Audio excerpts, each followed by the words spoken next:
Has produced a series of champion boxers, and most of them come from an unlikely home. It's a tiny, poverty-stricken slum on the outskirts of the capital, Accra. Sports World's Andy Richardson went to Bukom. Sport doesn't get much rawer than this. In Accra's desperately poor district of Bukom, boxing is interwoven with daily life.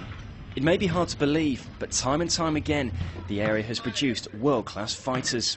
It was in this open square that Azumah Nelson, arguably Africa's greatest ever boxer, learnt the skills that saw him become a three-time world champion. The normal play of the people here is they try to group themselves and then fight as groups. And that's it. So it is in our blood, it is in our genes. So we try to put that into reality and make some money out of it too. Bukom is part of Ghana's Gar province. There are people who throughout their history have been famed for their strength and fighting ability. Boxing then was their obvious sporting outlet.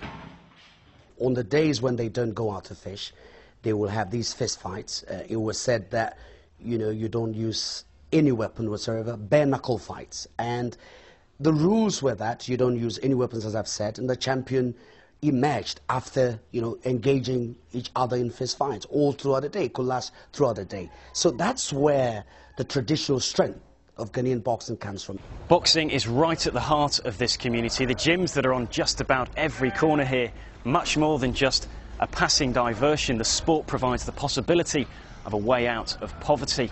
The long list of champions and world champions Bukom has produced, all the motivation the next generation of fighters require.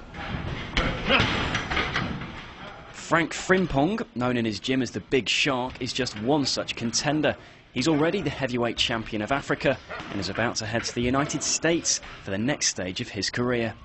Maybe after my first fight in the States, I just want to get I want to be recognized there first, then I'll continue from there, maybe 4 or 5 fights, then I'll see what will happen. But I'll be glad to bring one of the world titles here. That's my ambition. Improvisation is just one skill that's essential in Bukom. Fighters have to warm up wherever they can. But when they move into the gym, the atmosphere is one of focused intent. And while the coaches will always be looking out for their next champion, boxing here has to be put into a wider social context.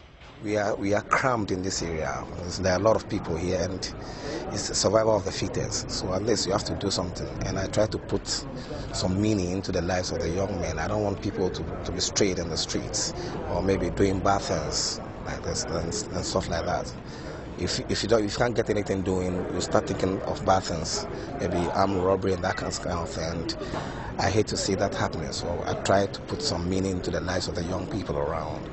I was talking to our current IBF rated #1 boxer, Joshua Clottey. And Joshua is based in America, and he was training for his final eliminator against Alvarez with the cold, sub-zero temperatures in New York. He's got to get up and go and work at it, go on the road. And he said, look, Moses, I had no problem at all because I could throw my mind back to my circumstances in Ghana, and I said, boy, I have to go and do this for myself, for my family, and for the people of Ghana.